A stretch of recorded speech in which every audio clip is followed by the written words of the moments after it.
마태복음 21장과 22장에는 세 가지 비유가 연속적으로 기록되어져 있다라고 말씀을 드렸습니다. 지난 한 주간 마태복음 강의 잠시 쉬고 다른 본문을 봤는데 어떻게 기억이 나시나요? 세 가지 비유가 있습니다. 첫 번째, 두 아들의 비유, 그 다음은요 포도원 주인의 비유, 세 번째 오늘 본문의 혼인잔치의 비유가 되겠습니다. 이 세 비유는 모두 하나의 사건으로부터 시작되어졌다라고도 제가 말씀을 드렸는데 다시 묻지는 않겠습니다. 그 하나의 사건은 다른 것이 아니고 예수님께서 고난주간에 이 첫날 월요일날 가장 먼저 예루살렘 성전에 들어가시게 된 거죠. 그곳에서 돈 바꾸는 한정상과 비둘기를 파는 상인들의 그 상을 엎으시고 쫓으셨습니다. 그리고 중요한 말씀을 하나 하셨죠. 그것은 아마 여러분 기억할 것 같습니다. 뭐라고 말씀하셨습니까? 내 집은 기도하는 집인데 너희들이 강도의 소굴로 만들고 있구나 라는 말씀이었어요. 그리고 두 번째 화요일 날도 이른 아침에 또다시 성전으로 들어가셨습니다. 그곳에 있는 많은 사람들에게 예수님은 천국 복음에 대하여 가르치시기 시작한 겁니다. 이때 대제사장과 백성의 장로들이 예수께 나와서 따지듯이 이렇게 물었습니다. 당신이 지금 무슨 권위를 가지고 이런 일을 행했느냐?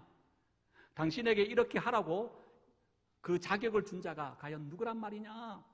이때 예수님께서 직답을 피하시고 세 가지 비유를 들어서 대신 대답을 하고 계신 것입니다. 그 첫 번째가 두 아들의 비유였죠. 다시 한번 좀 점검해 볼까요? 아버지가 두 아들을 불렀습니다. 얘들아 오늘 포도원에 가서 일을 하여라. 그때 첫 아들은 어떻게 대답합니까? 아버지 당연히 내가 그래야 되죠. 아버지의 목전에서는 순종을 하였습니다. 근데 정작 이 큰아들은 아버지의 말씀에 따라 포도원에 가지 않았어요. 둘째 아들 아버지의 목전에서는 아버지 싫어요. 나 가지 않아요. 오늘 일이 많아요. 내 계획이 있는데 어떻게 갑자기 그렇게 할 수 있어요? 거부했습니다. 그러나 이 둘째 아들은 머지않아 후회하고 아버지의 말씀에 순종을 하여 포도원에 가서 일하였다라고 하는 겁니다.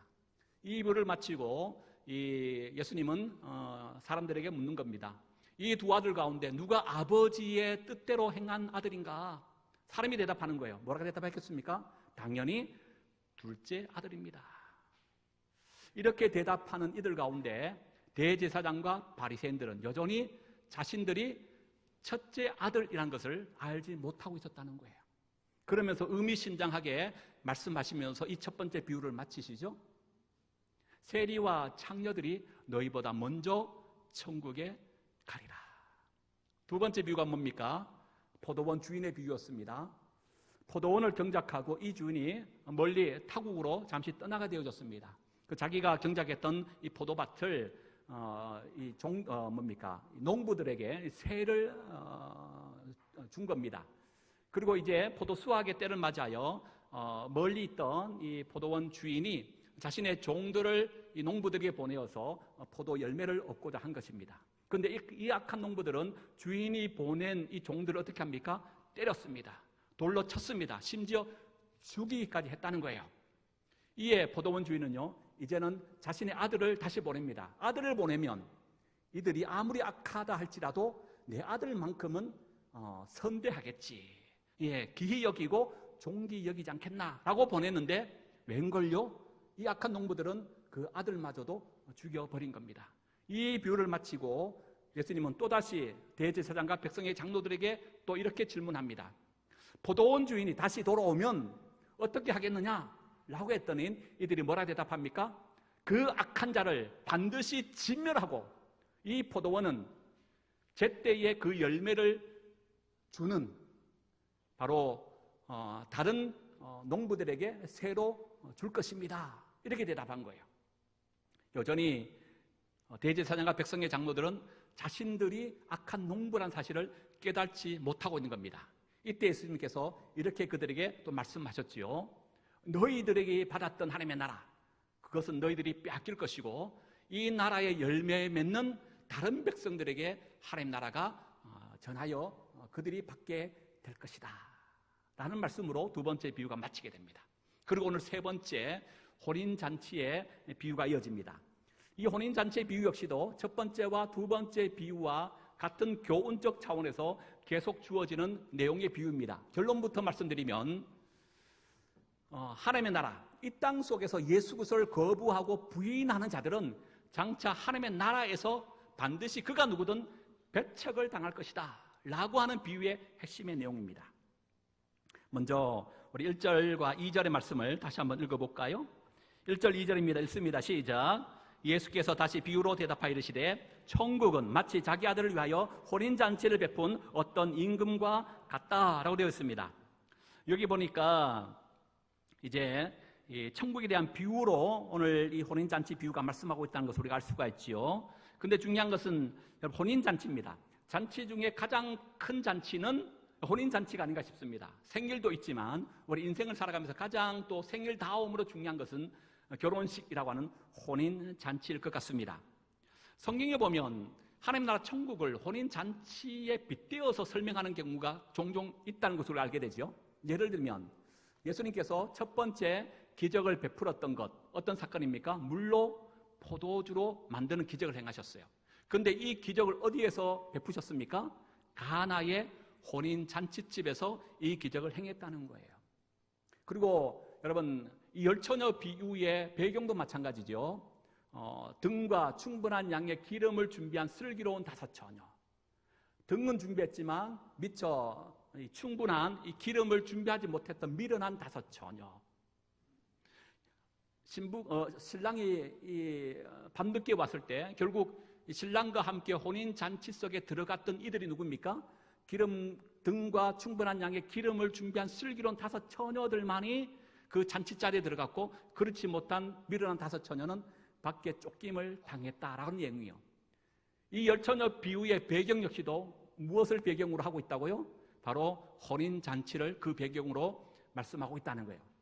요한계시록 보면 예수님은 우리의 신랑으로 묘사하고 있고 교회는 세마포의 흰옷 입은 바로 신부로 묘사하고 있는 것을 보게 됩니다. 그렇다면 왜 이 천국을, 하나님의 나라를 이런 잔치에 빗대어서 설명하고 있는 걸까요? 제가 몇 번 여러분들에게 말씀드렸는데 아마 기억나실 분이 계실 겁니다. 천국을 왜 이 땅에 그 많고 많은 이미지 요소 속에서 잔치에 빗대어서 천국을 말하려고 한 걸까? 한번 생각해 보세요. 잔치가 주는 크게 3가지의 이미지 때문에 그래요. 여러분 잔치하면 가장 먼저 뭘 떠오르시나요? 잔치에는 뭐가 있어요? 예, 음식이 있는 거예요. 배부름이 있는 곳이라는 거예요. 그래서 여러분 우리가 못 먹고 못 살던 시대는 한번 생각해 보세요. 보릿고개 시대. 그때 1년 가운데 그래도 며칠은 배불리 먹을 수 있는 특별한 날이 있잖아요. 언제입니까? 설날, 추석날, 또 언제요? 부모님 생신날, 또 여러분 태어난 생일날. 이때는 어떻게 합니까? 그래도 그날만큼은 배불리 먹을 수 있는 유일한 날이 되었지 않나요? 그렇습니다. 여러분 옛날에도 마찬가지죠. 특별히 2000년 전에 예수님 당시에는 지금보다 훨씬 더 어려운 시대 아니겠습니까? 근데 여러분 이때는요 결혼식 한 달만큼은 그들이 배불리 먹을 수 있는 유일한 날이었다고 하는 사실이에요. 네. 여러분 하나님 나라가 어떤 곳입니까? 하나님의 나라가 이처럼 배불림이 충만한 곳인 줄로 믿습니다. 여러분 탕자의 비유가 그걸 얘기를 하고 있잖아요. 아버지 유산을 미리 챙겨받은 둘째 아들 집 나갔어요. 집 나가면 지 인생이 더 펼쳐지고 성공할 것 같고 더 배불림의 인생같이 여겨진 줄 알고 정작 나갔지만 돌아오는 것은 뭡니까? 대지의 지엄 열매도 제대로 먹지 못하는 배고픔과 궁핍과 결핍의 삶을 사는 탕자의 모습이에요. 이건 뭘 얘기합니까? 하나님 아버지를 떠난 인간의 비참한 존재론적 인생을 보여주고 있는 거예요. 그런데 그 아들이 그 상황 속에서 누굴 봅니까? 우리 아버지 집에는 모든 것이 풍족하거늘 이라고 말해요. 하나님 나라는 모든 것이 풍족한 것입니다. 그 잔치의 이미지를 들어서 하나님 나라를 지금 소개하고 있는 거예요. 잔치하면 두 번째 이미지 무엇이 먼저 떠오릅니까? 잔치에는 뭐가 있습니까? 노래 가락이 있는 거예요. 노랫소리가 끊이지 않는 것이 잔치의 자리 아닙니까? 그러니까 여러분 잔치에서 얼굴 붉히고 잔치에서 멱살 잡고 싸우는 사람이 있어요? 없어요? 없어요.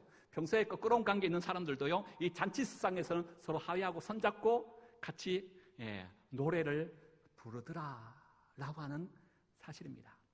여러분 천국은 어떤 곳입니까?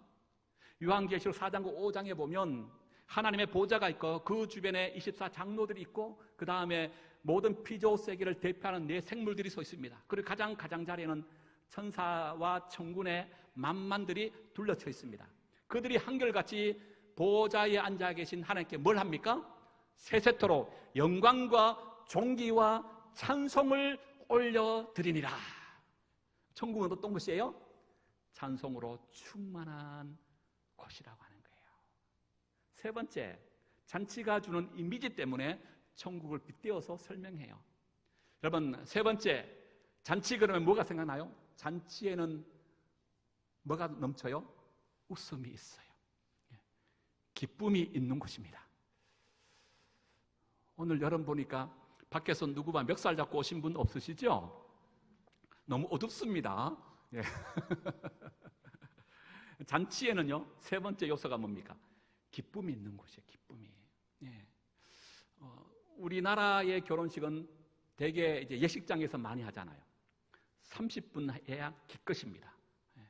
제가 주례를 가끔 부탁받으면 예식장에서 꼭 먼저 물어보는 게 있어요.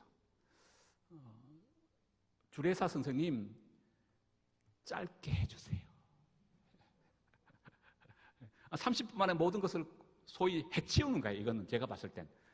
예식 중에 가장 재미없는 행사 중에 가장 재미없는 행사가 가장 즐겁고 오래 남아야 되는데 30분을 뭘 하겠어요.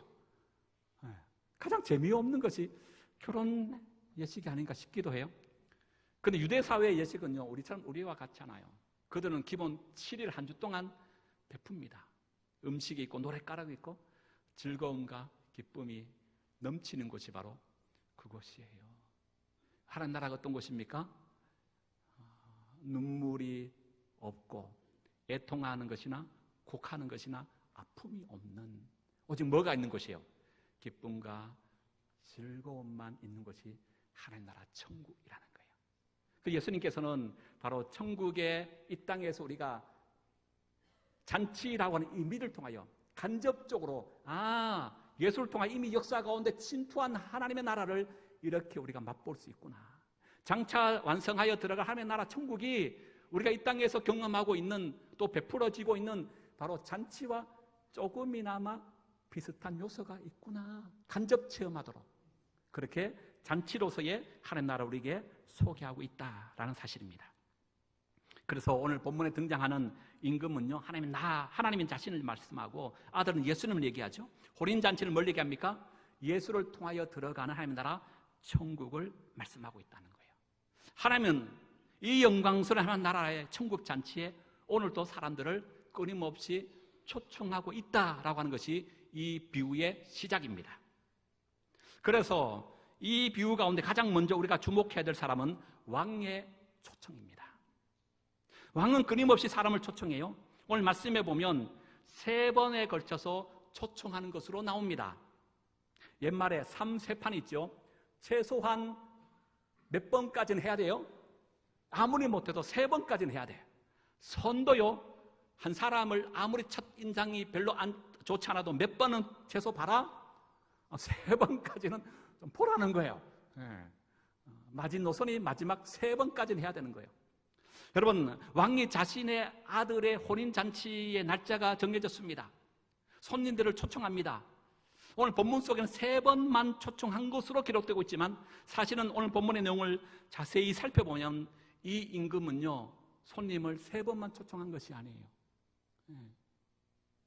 아들의 혼인 자리에 빈자리가 없을 때까지, 아니 인산인해 사람들이 발 디딜 수 없을 만큼 가득 찰 그때까지 이 임금은요, 종들을 보내고 또 보내요, 손님들을 끊임없이 초청하고 부르고 데리고 왔다는 거예요.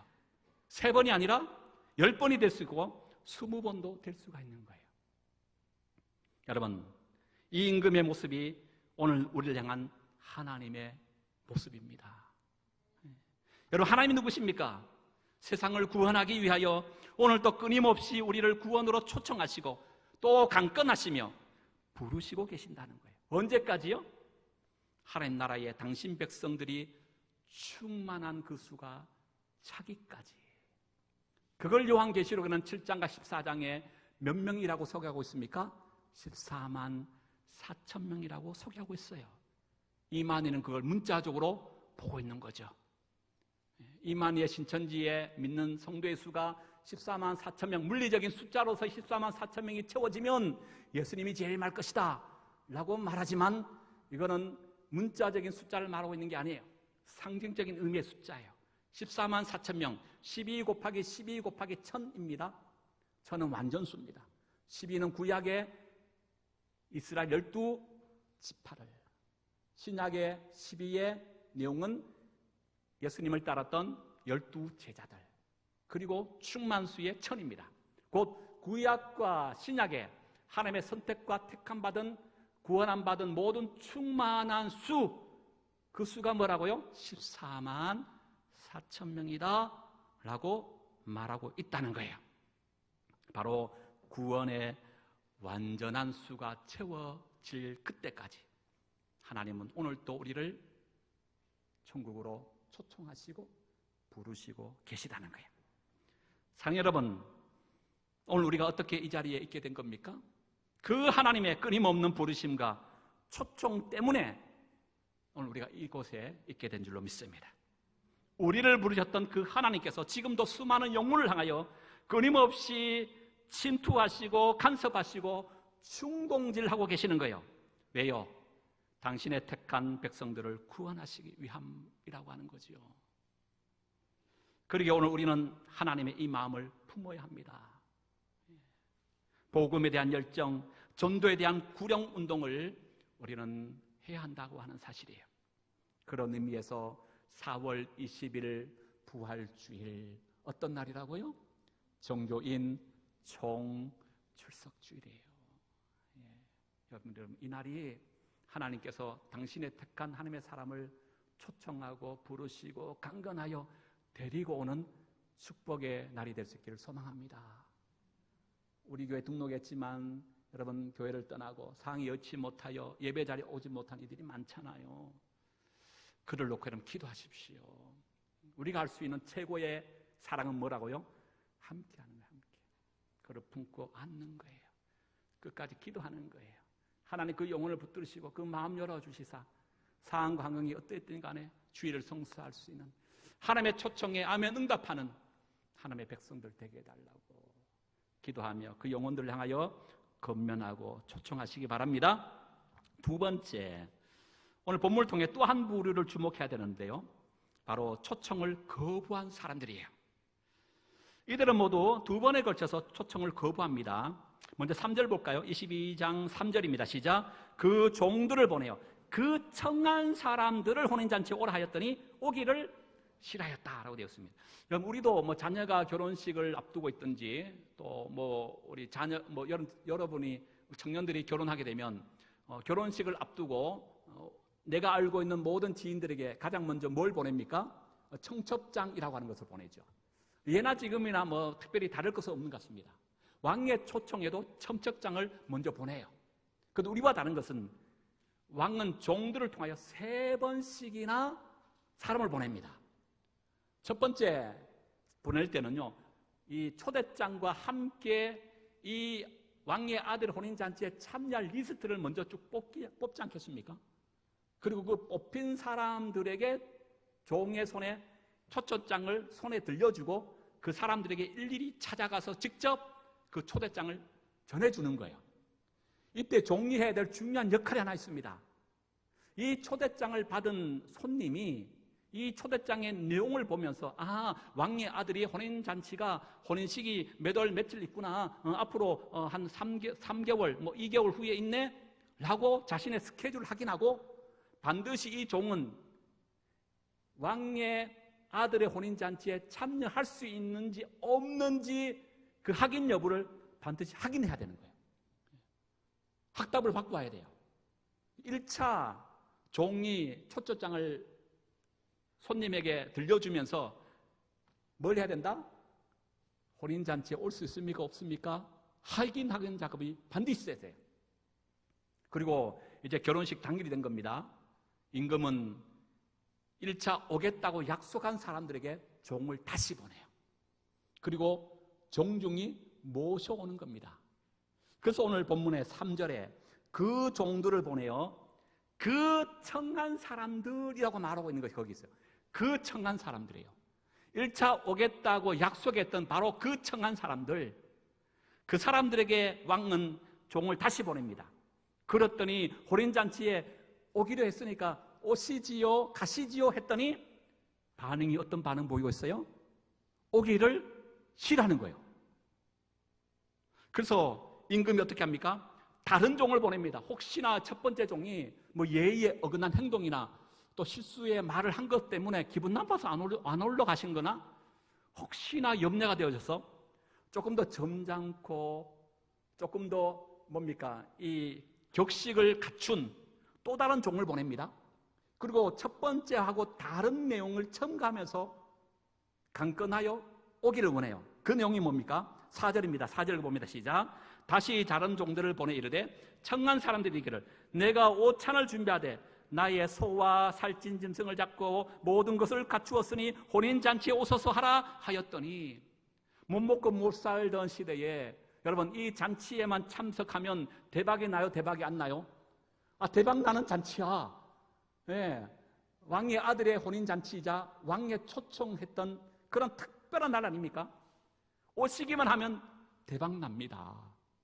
먹을 것이 이렇게 많이 준비되어졌습니다. 당신은 그냥 와서 그 자리에 빛내기만 하면 됩니다. 라고 지금 말하고 있는 거예요. 두 번째 종을 보낼 때 임금이 그냥 보냈겠습니까? 제가 상상의 나라를 펴면 아마 이 임금은요 황금 마차쯤은 보냈을 것 같아요.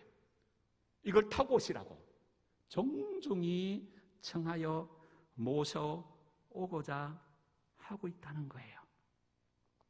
근데 여러분 어떤 일이 벌어집니까? 그럼에도 불구하고 청함받은 사람이 오겠다는 거예요? 오지 않겠다는 거예요? 오지 않겠다는 거예요. 여러분 이게 말이 됩니까? 안 됩니까? 여러분 이 말씀을 보면 여러분 우리가 이웃의 약속도 이렇게 헌신짝처럼 저버리지 않잖아요. 네. 그렇지 않습니까? 여러분 지금 이 약속은 누구와 한 약속입니까? 왕과 한 약속 아닙니까? 1차 가겠다고 이미 약속을 한 거 아닙니까? 그런데 그것도 결혼식 당일날 한 번도 아니고 종을 2번씩이나 보내는데 이렇게 2번이나 나 몰라라 할 수 있느냐는 거예요. 그런데 더욱 가가는요 이 왕의 초대를 거부한 이들의 거부한 이유입니다. 5절이에요. 5절 볼까요? 왜 거부합니까 이들이? 5절 시작. 그들이 돌아보지도 않고 한 사람은 자기 밭으로 한 사람은 자기 사업으로 간 겁니다. 여러분 이 말이 무슨 말이죠? 결국 이들의 거부하는 이유는 다른 것이 아니에요. 왕의 초대의 가치를 자신의 일상적인 일보다 더 보잘것없고 하찮게 여겼다는 거예요. 오늘 이 비유는 때로는 극단적인 것처럼 보이지고 그 내용이 오늘의 현실은 도저히 일어날 수 없는 일처럼 생각되지만 그러나 실제 이스라엘의 역사 속에 계속적으로 일어났고 지금도 일어나고 일이라고 하는 사실에 오늘 비유가 가지는 심각성이 여기 있다는 거예요. 여기 임금은 하나님이라고 제가 서두에 말씀드렸습니다. 혼인잔치는요 예수 그리스도를 통하여 임할 하나님의 나라입니다. 모욕당하고 죽임당한 종들은 누굴 얘기하겠습니까? 좁게는 구약의 선지자와 예언자요, 넓게는 신약과 교회사 시대의 수많은 순교자들을 말한다고 얘기할 수 있습니다. 궁극적으로는요 예수 그리스도를 가리키고 있는 거죠. 그럼 여기 청함을 2번씩이나 거절하고 심지어 종들을 모욕하고 죽인 그 청함받은 자들이 누굴 말할까요? 유대인들을 말하고 있는 거예요. 하나님의 택함 받았다는 선민 사상에 빠져있는 이스라엘 백성들을 지금 말하고 있습니다.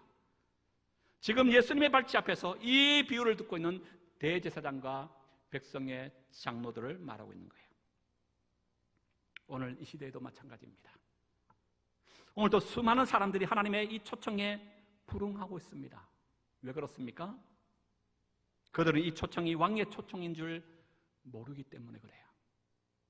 이것이 생명의 초청이요 영생의 유일한 초청인지 그들은 깨닫지 못하고 있습니다.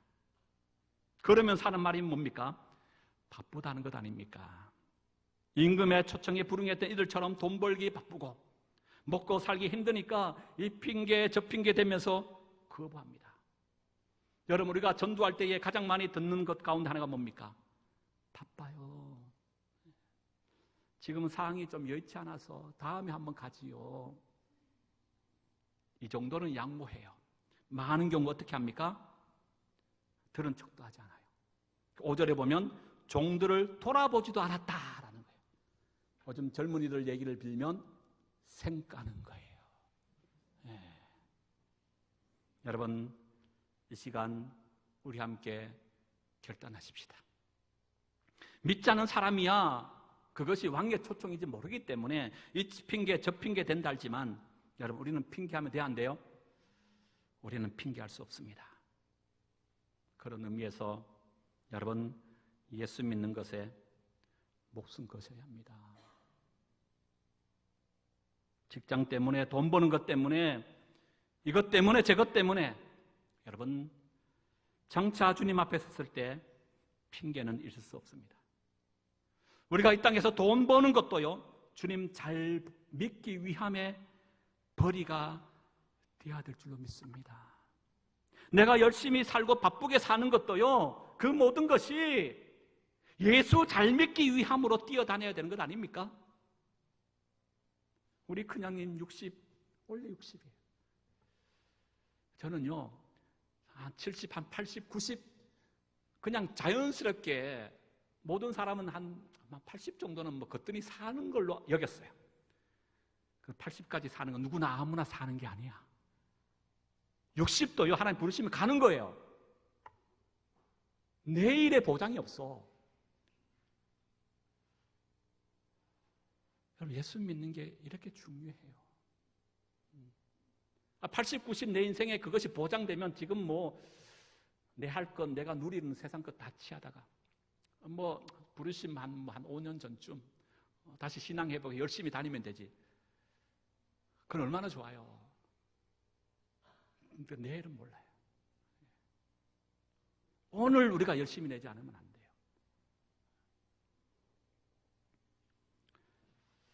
그렇습니다. 생명 잃으면 모든 것을 잃는 것 아닙니까? 그래서 우리는 신앙에 목숨 거셔야 돼요. 주의를 소홀히 하지 마십시다. 우리 옛 어르신들 귀가 따갑도록 들으신 게 있잖아요. 주일 성수해야 된다. 네. 이것이 사는 것이고, 이것이 구원의 길이고, 이 땅에 복받는 길인 줄 믿습니다. 결국 임금의 이 초청에 거부했던 이들, 그의 삶의 끝은 어떻게 끝납니까?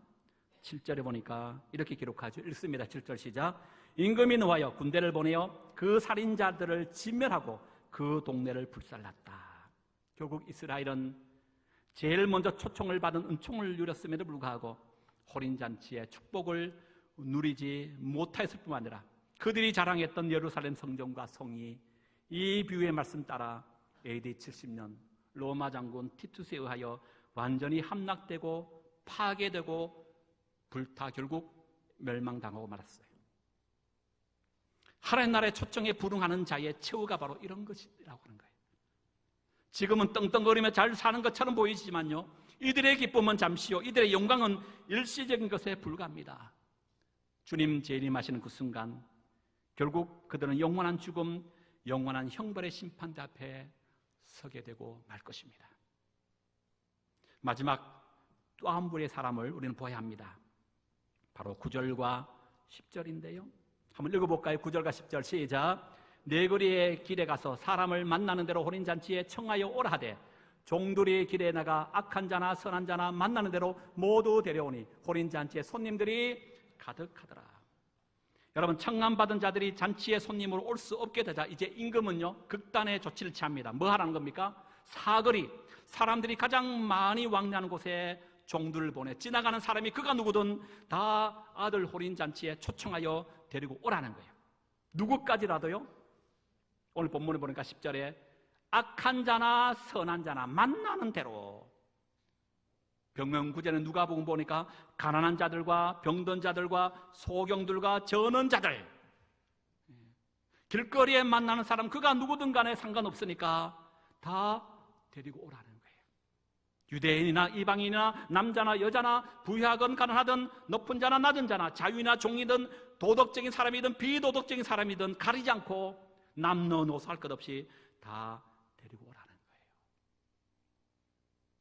근데 여러분, 이 혼인잔치에 들어갈 수 있는 유일한 하나의 조건만 제시해요. 그게 뭘까요? 12절에 보니까 11절에 보니까 뭐 입지 않았어요?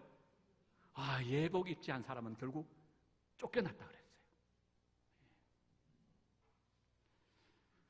여러분, 예나 지금이나 격식에 맞는 예복 입는다는 것이, 옷 입는 게 굉장히 중요하죠. 얼마 전에 미국과 우크라이나 대통령 간의 정상회담이 결국 결렬되었습니다. 설랑설레가 많았는데 그 중에 하나가 뭐였습니까? 우크라이나 젤렌스키가 대통령이 이 양복 입지 않, 정장 입지 않는 것이 어떤 빌미의 단초가 됐는지 애초부터 아예 결렬할 마음을 가지고 꼬투리 잡은 일인지 모르지만 어쨌든 그 사건이 벌어진 거예요. 그럼 지금 보니까 누가복음에는요, 가난한 자들도 초청했어요. 가난한 자들 무슨 갑자기 지금 부름 받았잖아요. 미리 초청 받았으면 예복을 좀 준비하고 왔을 텐데 그런 상황이 못 되었어요. 그러니까 이런 경우에는요, 대개 이 왕의 어떤 결혼식, 자녀의 결혼식, 부자의 결혼식은요, 그들 예복을 미처 준비하지 못한 이들을 위하여 미리 혼주 측에서 이런 예복을 준비한답니다. 그게 그 당시에 통상 관리였다 그래요. 그러니까 왕의 잔치에 들어갈 모든 사람들은요, 왕이 준비한 예복을 입고 지금 들어가는 거예요. 그런데 오직 한 사람이 예복을 입지 않고 들어간 겁니다. 그 왕의 잔치의 참석 조건은 오직 예복을 입었느냐 입지 않았느냐 이걸 보는 거예요. 잔치는 하나님 나라예요. 그렇다면 우리가 하나님 나라 들어가기 위해서 합당하게 갖춰 입어야 할 예복이 있다는 거예요. 여러분, 그 예복이 뭘까요? 학식이나 가문이나 외모일까요? 아니면 고상한 도덕성과 많은 선행을 베풀어야 하는 것일까요? 그렇지 않습니다. 요한계시록 19장 7절과 8절에 보니까 우리가 즐거워하고 크게 기뻐하며 그에게 영광을 돌리세 어린 양의 혼인 계약이 이르렀고 그의 아내가 자신을 준비하였으므로 그에게 빛나고 깨끗한 세마포 옷을 입도록 허락하셨으니 이 세마포 옷은 성도의 옳은 행실이로다 하더라. 그럼 신랑이 신부를 위해 준비한 옷, 빛나고 깨끗한 세마포 옷이라고 말해요. 이 세마포 옷은 곧 성도의 옳은 행실이라고 말합니다. 요한계시록 7장에 보면 구원받은 14만 4천 명이다 이렇게 소개합니다. 13절과 14절, 장로 중 하나가 응답하여 나에게 이르되 이 흰옷 입은 자들이 누구며 또 어디서 왔느냐? 내가 말하기를 내 주여 당신이 아시나이다 하니 그가 나에게 이르되 이는 큰 환난에서 나오는 자들인데 어린 양의 피에 그 옷을 씻어 희게 하였느니라. 여러분, 지금 요한계시록 7장의 그 흰옷은요, 요한계시록 17장의 빛나고 깨끗한 세마포와 동일한 옷이라는 것을 지금 말해요. 그렇다면 이 흰옷이 어떻게 깨끗해졌습니까? 어린 양의 피에 그곳을 씻어 희게 되어졌다. 피로 씻겨지면 그 옷은 어떤 옷이 돼야 돼요? 빨간 옷 돼야 되는 거 아닌가요? 그런데 흰옷이 되어졌다는 거예요. 뭘 얘기하는 걸까요?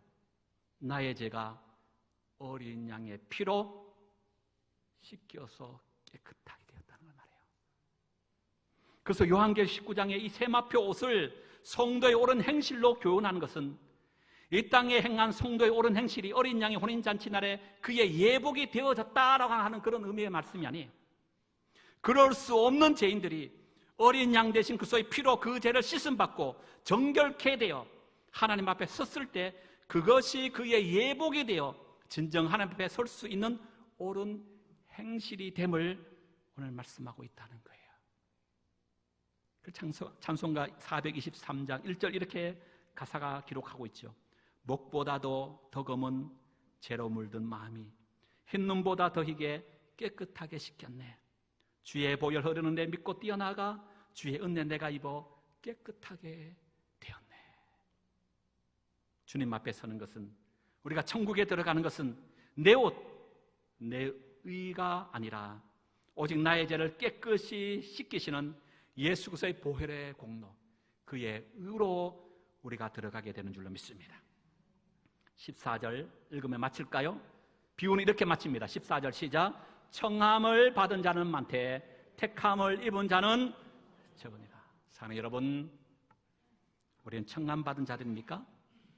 아니면 세마포의 흰옷 입은 택함을 입은 어린 양의 신부입니까?